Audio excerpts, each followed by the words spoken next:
धन्यवाद पवित्र पवित्र पवित्र सर्वशक्तिमान परमेश्वर।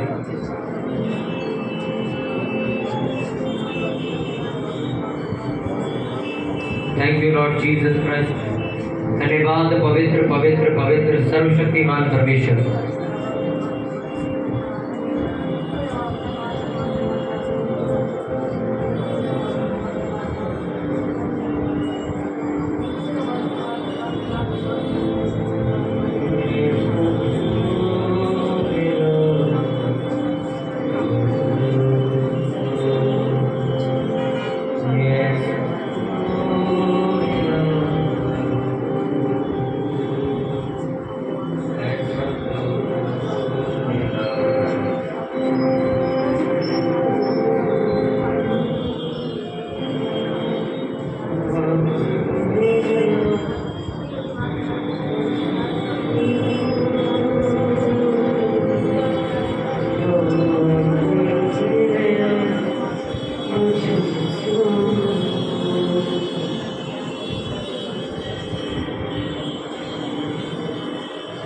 अपने हाथों को उठाओ, बोलो परमेश्वर मैं इस वचन से प्यार करता हूँ।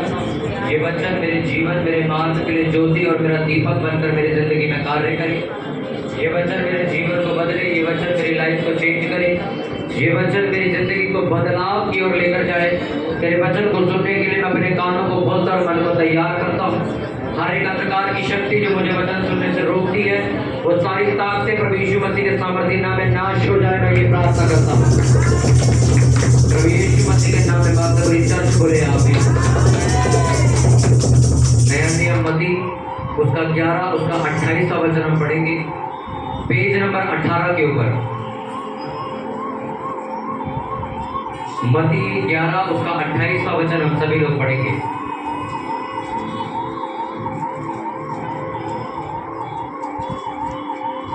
मती 11 उसका 28वां वचन हम सभी लोग पढ़ेंगे ऊंची आवाज में, पेज नंबर 18 के ऊपर।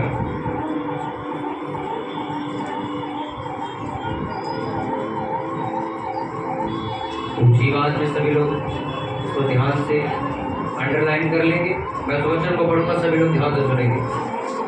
हे सब परिश्रम करने वालों और बोझ से दबे हुए लोगों, मेरे पास आओ, मैं तुम्हें विश्राम दूंगा। मेरा जुआ अपने ऊपर उठा लो और मुझसे सीखो, क्योंकि मैं नर्म और मन में दीन हूँ, और तुम अपने मन में विश्राम पाओगे, क्योंकि मेरा जुआ सहज और मेरा बोझ हल्का है। सब बोलो आमीन। बोलो हे सब परिश्रम करने वालों और बोझ से दबे हुए लोगों, मेरे पास आओ, मैं तुम्हें विश्राम दूंगा। मेरा जुआ अपने ऊपर उठा लो और मुझसे सीखो, क्योंकि मैं नम्र और मन में दीन हूँ, और तुम अपने विश्राम में मन में विश्राम पाओगे, क्योंकि मेरा बोझ सहज और हल्का है। आमीन। अपने पड़ोसी को बोलो ध्यान से सुन। सुनने से विश्वास पैदा होता है। फिर से बोलो ध्यान से सुन। सुनने से विश्वास पैदा होता है। हालेलुया। बहुत हजारों सालों से इस वचन को प्रचार किया जा रहा है। बहुत सारी कलीसियाओं में इस वचन को रिपीट प्रचार किया जाता है। आज भी आप मसीह लोगों के घर जाओ तो आपको ये वचन कहीं ना कहीं लगा हुआ नजर आ जाता है कि हे परिश्रम करने वालों, मेरे पास आओ, अपना बोझ मुझे दे दो और मेरा बोझ तुम ले लो। हर जगह आपने हजारों बार इस वचन को पढ़ा है, पर बाइबल ऐसा बताती है इस वचन का गहरा मतलब क्या है। हालेलुया। इस वचन का गहरा मतलब ये है कि अगर तुम उसका बोझ उठाते हो तो वो बोझ है क्या। उसने कहा तुम मेरा बोझ उठाओ, मैं तुम्हारा बोझ उठाऊंगा। हालेलुया। अपने पड़ोसी को बोलो हम परमेश्वर का बोझ उठाएं और वो हमारा बोझ उठाएगा। अब इस वचन को पढ़ा तो 100 बार इसको मैं समझाता हूँ आज आपको। परमेश्वर का बोझ जो तुम्हें उठाने के लिए कहा गया है वो बोझ है क्या, और जो तुम्हारा बोझ है वो क्या है जो परमेश्वर उठाने के लिए तैयार है। बाइबल ऐसा बताती है इंसान अपने दुखों के बोझ के नीचे दबा हुआ है। आपका बोझ असलियत में क्या है? आपका कर्जा आपका बोझ है। हालेलुया। आपका कर्जा आपका बोझ है, आपकी गरीबी आपका एक बोझ है, आपकी बीमारी आपका एक बोझ है, आपका बार बार गलतियां करना आपका एक बोझ है। बाइबल में लिखा है ये बोझ परमेश्वर का, ये मैं उठा लूंगा। ये जितना भी तेरा सामान है थैले के अंदर भरा हुआ है, उसमें गरीबी है, कर्जा है, गंदी जिंदगी है, उजाड़ है, कलेश है, बांझपन है, ये सारी चीजें कौन उठा देगा? परमेश्वर का ये मैं उठाऊंगा। कब उठाऊंगा? जब तू मेरा उठाएगा। जैसे आप इस दुनिया में क्या कहते हैं? तू मेरा काम कर दे मैं तेरा कर दूंगा। कहते हैं कि नहीं कहते हम? हाँ के ना? हमारी मम्मी क्या कहती? ये सामान तू लिया मैं तब तक तेरे लिए खाना बना के रखूंगी। हाँ के ना? एक वाइफ और हस्बैंड का क्या रोल है? हस्बैंड कहता है मैं कमाने जा रहा हूँ, घर का ध्यान तू रखेगी, दोनों का काम बढ़ गया। उसी तरह परमेश्वर ने अपने वचन में कहा तुम मेरा बोझ उठाओ मैं तुम्हारा उठाऊंगा। अब बहुत सारे लोगों को बोझ नहीं समझ आता वो है क्या। आपका बोझ समझ आया जो इंसानों का है। किसी का बीमारी हो सकती है, किसी का कर्जा, किसी का दुख, किसी का कलेश, किसी का उजाड़, किसी का बांझपन, कुछ भी हो सकता है। जो शैतानी है वो तुम्हारा बोझ बन चुका है, जिसकी वजह से तुम ना आगे चल पा रहे हो, ना अपनी जिंदगी में बढ़ पा रहे हो, ना ही बरकत पा रहे हो। ये तुम्हारा बोझ है। लिखा ये मैं उठा लूंगा। कौन कहता? प्रभु यीशु मसीह। अब उसने शर्त रखी, अगर तुम मेरा बोझ उठाओ तो मैं तुम्हारा बोझ उठाऊं। हालेलुया। बाइबल ऐसा बताती है। अब प्रभु यीशु मसीह का बोझ क्या है? अब परमेश्वर का बोझ क्या हो सकता है? अगर आप नए नियम की चारों किताबों को पढ़ो तो बार बार आपको एक चीज नजर आएगी कि प्रभु यीशु मसीह बार बार प्रार्थना करने जाते थे। कोई भी काम करते थे, शाम तक काम करते थे, सेवा करते थे, लोगों से मिलते थे, लोगों को चंगा करते थे। रात को कहां जाते थे? बोलो। रात को वो प्रार्थना करने चले जाते थे। बाइबल में लिखा वो मनुष्य था, कोई ऐसी आत्मा नहीं थी कि जिसे दर्द नहीं होता, दुख नहीं होता या कुछ महसूस नहीं होता। जैसे आप थक जाते हो ऐसे यीशु मसीह भी थक जाते थे। इसलिए उसने लिखा जब तूफान आया नाव में यीशु मसीह थे तो वो थक के सो रहे थे। हालेलुया। सारा दिन परमेश्वर के काम करके वो क्या करते थे? रात को प्रार्थना करने चले जाते थे। हालेलुया। चेले सुबह आते हैं और कहते हैं कि हमें यहाँ जाना चाहिए, वहां का जो मंत्री है प्रभु यीशु मसीह आपसे मिलना चाहता है। प्रभु यीशु मसीह का जवाब क्या था? कहता वो छोड़ो, हम दूसरे नगर में चलते हैं प्रचार करने के लिए। आप दो ही चीजों के लिए प्रभु यीशु मसीह को घूमता और बैठा हुआ देखोगे। या तो वो प्रचार करने जाते थे कि चलो प्रचार करने चलते हैं, चलो उस गांव में प्रचार करने चलते हैं, चलो राज्य में प्रचार करने चलते हैं, चलो वहां पे बीमार लोगों में प्रचार करने चलते हैं, चलो आराधनालय में प्रचार करने चलते हैं। दूसरा काम चलो प्रार्थना करने चलते हैं। इन दो कामों के अलावा प्रभु यीशु मसीह और कोई काम नहीं कर रहे बाइबल में। क्या आपने यीशु मसीह को देखा कि वो कह रहे चलो कहीं घूमने चलते? देखा आपने कहीं बाइबल में पढ़ के? कभी आपने देखो चलो यार कोई बिल्डिंग बनाते, बढ़िया से घर मकान बनाते, रहेंगे उसके अंदर? देखा आपने कहीं? एक व्यक्ति आता है प्रभु यीशु मसीह के पास। सोचो वो आदमी क्या बोलता है प्रभु यीशु मसीह को? मेरा बाप मर गया है, मुझे इतनी परमिशन दो कि मैं जाके पहले गाड़ के आऊं, फिर मैं पीछे चलूंगा। यीशु मसीह ने कहा मरे हुओं को मुर्दे गाड़ने दो, तुम जाके क्या करो? क्या करो? जाके कथा सुनाओ मसीह की। आप सोचो, एक मृत्यु हुई है उस गांव में, किसकी? उस आदमी के बाप की।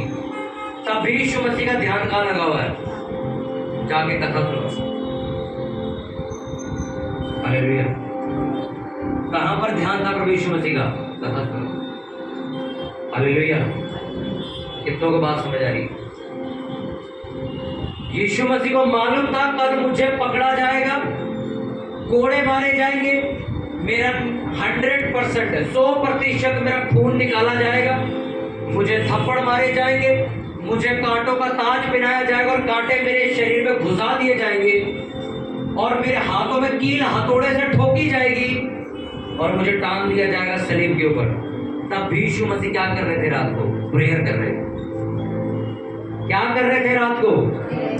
प्रेयर कर रहे थे। यीशु मसीह को सलीब पर चढ़ा दिया गया, 100% ब्लड बह चुका है, क्योंकि जब भाला मारा गया प्रभु यीशु मसीह का तो पानी निकलने लग गया, यानी कि खून अब खत्म हो गया था अंदर, अब पानी निकलने लग गया था बाहर। तब भी यीशु मसीह क्या कर रहे थे क्रूस के ऊपर? साथ में जो डाकू लटका हुआ था उसको कह रहे थे, प्रचार कर रहे थे। वो कहते अगर तू मसीह तो जब तू अपने सिंहासन पर जाए तो मुझे याद करना। कहते तू आज मेरे साथ क्या होगा? स्वर्ग में होगा। क्या कर रहे थे वहां भी? प्रचार कर रहे थे। सोचो, एक आदमी को मार पड़ी है इतनी खतरनाक कि उसका मांस उतार दिया गया। एक आदमी के हाथ में कील ऐसे छेद कर दिए, बीच में कांटे यहाँ घुसा रखे हैं, तब भी वो क्या कर रहा है? प्रचार कर रहा है। बोलो अपने पड़ोसी को, जब प्रभु यीशु मसीह क्रूस पर थे तब भी वो प्रचार कर रहे थे और प्रार्थना कर रहे थे। बाइबल में क्या लिखा? जब प्रभु यीशु मसीह ने प्राण छोड़ दिए थे तो वो परमेश्वर से बात करने लगे, और बात करने के बाद प्राण छोड़ दिए। क्या कर रहे थे? सलीब के ऊपर प्रेयर कर रहे थे, प्रचार कर रहे थे। ये दो काम आपको सिर्फ दिखेंगे पूरे 4 सुसमाचार की किताब में, जो प्रभु यीशु मसीह धरती पर करके गए, प्रचार और प्रेयर। हालेलुया। आप कुछ लोग सोचेंगे फास्टिंग भी तो करके गए, बाइबल भी तो पढ़ते थे। अरे मैं वो बात नहीं कर रहा हूँ। उनका मेन बोझ क्या था? हर वक्त उनको किस चीज की चिंता रहती थी? कि प्रचार करने गए कि नहीं गए। उन्होंने 12 चेले भी क्यों नियुक्त किए थे? हर जगह 2-2 करके भेजने के लिए, कि जहां तक मैं नहीं जा सकता, अगर कल को मैं थक जाऊं तो ये 2-2 जने अलग अलग गांव में जाएंगे। पर भेजे थे कि नहीं भेजे थे? क्या परमेश्वर ने 12 चेले इसलिए इकट्ठे किए थे? बिजनेस करवाने के लिए? मैं 12 चेले इकट्ठे कर रहा हूं, मैं सेवा करूंगा, तुम 12 बंदे कंपनी चलाओगे और मुझे पैसा ला के दोगे। किस लिए 12 चेलों को नियुक्त किया परमेश्वर ने? प्रचार करने के लिए, सेवा करने के लिए, प्रार्थना करने के लिए। ये बोझ था प्रभु यीशु मसीह का, जो तुम्हें लेने के लिए कहा। और बहुत सारी कलीसियां इस बोझ को उठाने के लिए तैयार नहीं। बहुत सारे पास्टर्स भी इस बोझ को उठाने के लिए तैयार नहीं है। अब आप सोचोगे प्रेयर तो हर कोई करता है, प्रचार तो हर कोई करता है। मैं उस प्रेयर की बात कर रहा हूं, उस प्रचार की बात कर रहा हूं जो प्रभु यीशु मसीह ने किया। उस हद तक जब उसकी जान निकलने वाली थी तब भी वो प्रचार कर रहे थे और प्रार्थना कर रहे थे।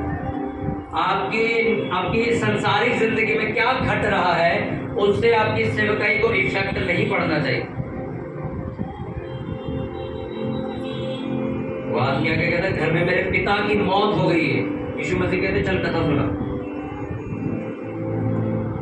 क्यों? अब प्रभु यीशु मसीह ये नहीं कि निर्दयी थे, उन्हें दया नहीं आती थी। बाइबल में तो लिखा वो दया का परमेश्वर है, प्यार करने वाला परमेश्वर है। तो उसने ऐसा क्यों कहा? प्रभु यीशु मसीह के कहने का मतलब ये था, अब जो मर चुका है उसके पास बैठ के कुछ कर सकता है? उसको अगर तो उठा सकता है, उसको खड़ा कर सकता है, या कुछ भी कर सकता हो तो जा 4 घंटे में तेरे को दे तो करके नहीं कर सकता, तो काम करना जाके तो। हालेलुया। कितनों को बात समझ आ रही? आपका असली बोझ जो है वो प्रभु यीशु मसीह ने उठा दिया है। आज वो वेट नहीं कर रहा है कि पहले तुम बोझ उठाओ फिर मैं उठाऊंगा। इस सलीब पे जब उसने जान दी तो उसने साबित कर दिया था, मैंने तुम्हारा बोझ उठा दिया। आज भी बहुत सारे लोग उसका बोझ उठाने को तैयार नहीं, जो प्रभु यीशु मसीह धरती पर छोड़ के गए। कितने कम लोग हैं, गिनती कर लोगे उंगली में, इतने कम लोग हैं जो उससे प्रार्थना करते हैं। और कितने हजारों लाखों करोड़ों की तादाद में से लोग हैं जो आज भी प्रेयर नहीं करते। उन्हें ऐसा लगता है मेरी मम्मी प्रेयर कर रही है, बस बहुत है। मेरे घर में एक बंदा प्रेयर कर रहा है, बहुत है। मेरा पास्टर प्रेयर करता है, बस बहुत है। प्रभु यीशु मसीह बोझ छोड़ के गए आपके और मेरे लिए। एक चर्च की जिम्मेवारी है उस काम को पूरा करना जो यीशु मसीह छोड़ के गए। हालेलुया। क्यों आपको मैं प्रचार के लिए भेजता हूँ? आपको बोलते हुए लेके जाओ, मैं प्रचार। ये बोझ मुझे, एक पास्टर का काम है चर्च से उस बोझ को पूरा करवाना। आपने मूसा की वो किताब पढ़ी बाइबल में, जब उसके हाथ थक गए थे प्रार्थना करते करते, तो हूर और हारून नाम के 2 बंदे उसके साथ बैठे हुए थे। कि नहीं पढ़ा आपने कि जब तक वो प्रार्थना कर रहा था तो इजरायली जीत रहे थे, जैसे उसके हाथ नीचे आते थे इजरायली लोग हारने लग जाते थे। तो उसने 2 बंदे अपने साथ रखे, वो कहता मैं अपने हाथों को उठाऊंगा, जब मेरे हाथ थक जाए प्रेयर में और नीचे आने लगे तो तुम सपोर्ट लगा के दोबारा ऊपर कर देना, क्योंकि जब तक ये हाथ उठे रहेंगे तब तक ये लोग जीतते रहेंगे। मूसा ने ये काम करके साबित किया कि जब तक प्रेयर होती रहेगी, जब तक प्रेयर चलती रहेगी, एक घर फलवंत रहे, एक चर्च फलवंत रहेगी। जो तुम जॉब पर जाते हो, बिजनेस करते हो, वो कमाइयां फलवंत रहेगी। कब तक? जब तक प्रेयर चल रही है। जिस दिन तुम्हारी प्रेयर बंद हुई वो सप्लाई आना बंद हो जाएगी। सोचो, जब तक आपके घर में एनडीपीएल ने तार लगा रखी है, आ रही है ना बिजली कि नहीं आ रही? एनडीपीएल तार लगानी बंद कर दे, आएगी बिजली फिर। जो प्रेयर आपने 3 महीने पहले करी वो 3 महीने पहले के लिए थी, आज के लिए, कल के लिए, रोज के लिए आपको रोज प्रेयर करने की जरूरत है। जब एक प्रार्थना बंद होती है परिवार में, वो परिवार बिखरने लग जाता है। जब एक आदमी प्रेयर करनी बंद करता है तो उसका घर, उसका पैसा, उसका रोजगार बिखरना शुरू हो जाता है। जो जॉब, जो नौकरी बड़ी आराम से मिल गई थी, वो अपने हाथों से वो निकलती हुई देखता है कि यार ये तो मेरे को एक बार इंटरव्यू देने से मिल गई थी, आज धक्के मार के मुझे वहां से निकाल दिया गया, बेइज्जती करके मुझे निकाल दिया गया। क्यों? तुम्हारी प्रेयर बंद हो गई थी। जब एक प्रेयर करने वाला आदमी प्रेयर बंद करता है, उसकी जिंदगी से आशीषें जानी शुरू हो जाती। आपको लगता है कि आपने कुछ 1 साल पहले आपने प्रेयर करी, किसी ने आपको 2 लाख रुपए ऑफरिंग दे दी, ओ जी मेरा खर्चा निकल गया। आप प्रेयर बंद करो, वो पैसा निकलना शुरू होगा, वो खत्म होना शुरू होगा पैसा धीरे धीरे। वो पैसा कर्जे में जाएगा, लोग पैसा लेके भाग जाएंगे, कुछ भी होगा, तुम्हारा बैंक खाली होना शुरू होगा दोबारा। क्यों? तुम्हारी प्रेयर बंद हो चुकी। एक चर्च उन्नति करती है प्रेयर से, प्रेयर बंद कर दो, उन्नति नीचे आनी शुरू हो जाएगी और फिर पास्टर सोच में पड़ जाएगा, यार पिछले महीने तो हमने बहुत सामर्थ्य काम किए, यार बड़ी भविष्यवाणी हो रही थी, यार अब तो कोई भविष्यवाणी नहीं होती चर्च में। कहाँ गई प्रेयर? बंद हो गई प्रेयर। अगर आप इस वहम में जी रहे हो, मैंने प्रचार किया तो था पिछले साल, मैं गया तो था पैम्पलेट बांटने, पिछले हफ्ते बाद आप और कितना करें? आपको रोज फलवंत होने के लिए आपको रोज प्रचार और प्रभु यीशु मसीह की तरह प्रार्थना करना जरूरी है। अपने पड़ोसी को बोलो रोज प्रार्थना करना जरूरी है। हालेलुया। आप और मैं तो आज गाड़ी पर चलते हैं, हमारे लिए बस है, मेट्रो है, स्कूटी है, कार है, फोन में 2 मिनट में कार आ जाती है घर के बाहर लेने के लिए। तब हम प्रचार करने नहीं जा रहे। यीशु मसीह के टाइम पे गाड़ियां नहीं होती थी, पैदल जाते थे गांव, लेकिन 40-40 दिन का सफर पैदल चल रहा है, 10-10 दिन पैदल चल के गांव में जाते थे, फिर प्रचार करते थे। इतना थकने के बावजूद भी रात को प्रेयर करते थे। तो आपके और मेरी थकावट कुछ भी नहीं है। हम तो सिर्फ घर से मेट्रो में बैठ के आराम से चले जाते थे एसी में, उस टाइम के लोग पैदल घूमा करते थे, तब वो नहीं थकते थे। आज हम थक जाते प्रेयर करते वक्त।